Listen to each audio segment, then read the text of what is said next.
Hola queridos hermanos en Cristo y amigos que están viendo este video.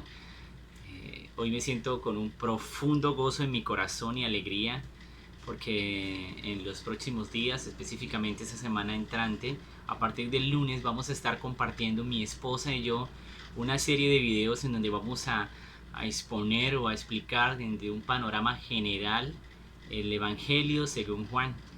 Ese evangelio que sé que ha enriquecido mucho nuestras vidas.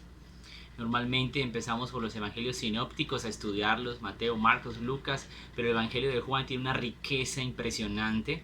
Es un libro también de inspiración divina y yo quiero que ustedes preparen su corazón. He creado este video para crear una expectativa en ustedes de las riquezas que vamos a poder extraer de este evangelio espiritual, así se le llama prácticamente. Los testigos patrísticos o discípulos o pastores de la iglesia primitiva o una iglesia naciente aclaraban que este es un evangelio espiritual donde se expresa mucho la relación de Dios con Juan y con los demás discípulos.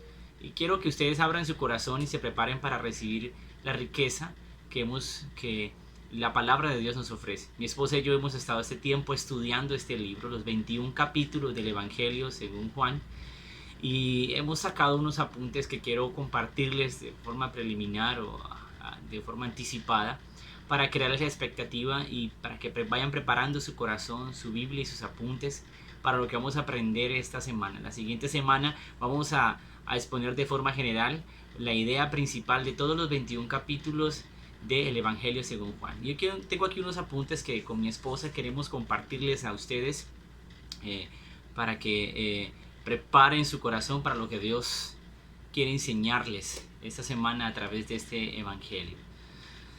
Y es importante entender que, por ejemplo, en el libro el autor no dice yo, Juan, el discípulo de Jesucristo X o Y, no menciona su nombre específicamente, aunque se identifica de otra forma. Pero aún así es importante entender que este libro se comprueba que fue escrito por el apóstol Juan, el discípulo al que Jesús amaba, porque Ireneo o en este caso Policarpo, que son líderes de la iglesia naciente, la iglesia primitiva, en los primeros años, las primeras décadas después de Cristo, ellos en este caso entre el año 70 y el año 130 después de Cristo existieron, y ellos dejan registros históricos de que este evangelio fue escrito por Juan. De hecho, Policarpo fue discípulo directo del apóstol Juan. Entonces hay suficiente evidencia de arqueología bíblica e histórica que prueba que este evangelio fue escrito por Juan, a pesar de que Juan no dice su nombre, ni dice que él fue el que lo escribió. Juan, a pesar de su protagonismo en la historia de Jesús, aún así hay algo maravilloso que me cautivó mi corazón y el de mi esposa mientras estudiábamos, y es que en ninguna de esas partes él dice su nombre. Él se identifica como el discípulo al cual Jesús amaba. ¿Sí? Obviamente ya sabemos por otros evangelios y por de otras formas que ese es Juan, en este caso el discípulo, uno de los 12. Pero a pesar de que él no menciona su nombre, eso nos enseña tres cosas muy importantes que yo quiero que ustedes lleven en su corazón. Y es primero que él da por más importante su relación con Jesús que su posición, que la posición que tenía en el reino de Dios. De hecho, él habla de sí mismo, dice, el discípulo al cual Jesús amaba. Eso quiere decir que él valoraba su relación con Jesús más que cualquier otra cosa, más que el privilegio ministerial, más que el honor de estar a la par con Jesús. Otra de las cosas, de las tres cosas que dije que resaltan en este libro, es que es su humildad. El hecho de que él no haya mencionado su nombre, eso muestra una humildad impresionante a pesar del protagonismo tan grueso que él tuvo en los 3 años también de ministerio del Señor Jesús. Y lo tercero es que sus lectores, se da por entendido al no mencionar su nombre, que sus lectores sabían quién era el que había escrito el libro, y no fue necesario para Juan ni siquiera presentarse. En el capítulo 20 al capítulo 21 es hermoso porque ahí encontramos, a través de un análisis de eliminación, encontramos la prueba de que el libro, este evangelio, fue escrito por el apóstol Juan. Y haces una ley de descarte y terminas dándote cuenta que fue el apóstol Juan el que escribió este evangelio. Ejemplos, capítulo 21 y verso 24, capítulo 21, versículo 2 también. De hecho, se identifica como el hermano de Jacobo. Juan, hermano de Jacobo, sabemos por otros libros que entonces se está hablando de Juan, en este caso el discípulo, hermano de Jacobo, hijos de Zebedeo. También habla de que Juan, Jacobo y Pedro eran los más íntimos, los más cercanos a Jesús. Esto nos muestra que Jesús está abierto y dispuesto siempre a una relación íntima con nosotros. Este evangelio no se escribió, Juan no lo escribe días o semanas o años unos años después de los sucesos de Jesús. De hecho, este evangelio fue escrito casi 50 años después de la muerte y resurrección de Jesús. Y no fue algo muy seguido. Eso es un dato muy curioso que me quería compartir con ustedes. Mateo, Marcos y Lucas ya habían sido escritos incluso antes de Juan. ¿Sí? Juan se escribe casi 50 años después. Mateo, Marcos, Lucas, esos son los evangelios sinópticos, fueron escritos mucho antes. Hay algo importante aquí. Es el único evangelio, el único que dice el propósito y el objetivo de haberse escrito.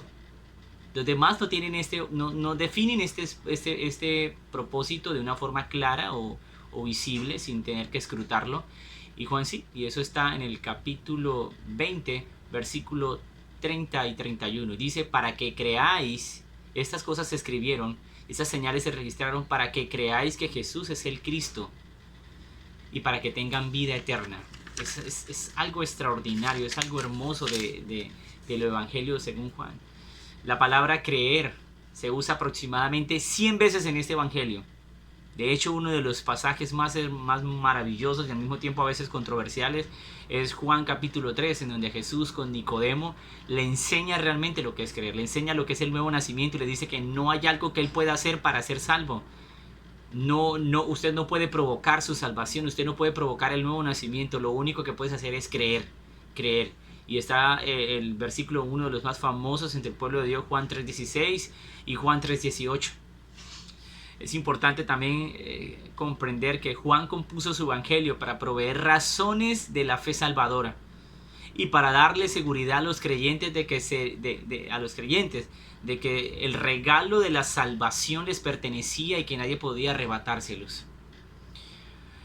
En este evangelio, Juan busca convencer a sus lectores de la verdadera identidad de Jesús y cómo el Dios hombre encarnado, cuya naturaleza divina y humana están perfectamente unidas en una sola persona.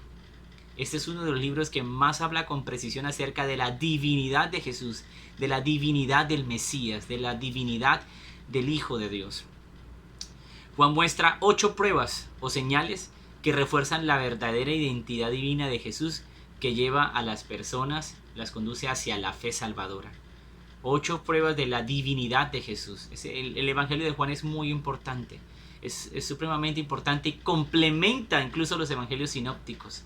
En este evangelio sobresalen 3 palabras predominantes. Y usted a lo largo de la lectura del evangelio de Juan se va a dar cuenta que las 3 palabras son señales, creer y vida.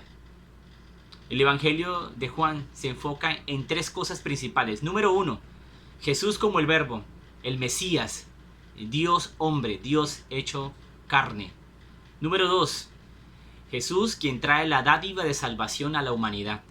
Y número 3, quienes aceptan y rechazan este ofrecimiento de salvación. Esos son los 3 enfoques que maneja el evangelio según Juan. Hay 7 afirmaciones de yo soy que lo identifican como Dios y Mesías. Recuerden que en Éxodo 3 es una de las afirmaciones, aparece la afirmación Dios presentándose, y Jesús aquí utiliza ese término para hablar de sí mismo. Es uno de los textos que prueban que Jesús es el Mesías, es el mismo Dios encarnado, es Yahweh hecho carne. Es un evangelio espiritual. Dejan registros históricos los discípulos de la iglesia naciente. Dicen que es un evangelio espiritual para aprovechar. Y para aprovechar usted esta riqueza de este evangelio, usted necesita no solo leer este evangelio, sino estudiarlo. Pero mucho cuidado con esto, queridos hermanos y amigos. Hacerlo bañando esa lectura bíblica, bañándola en oración, sumergidos en oración. Entonces quiero crear este video para crearles expectativas de que lo que viene esta semana, a partir del lunes, vamos a recibir una riqueza grande de Dios aprendiendo del Evangelio según Juan. Dios les bendiga a todos ustedes, queridos hermanos y amigos.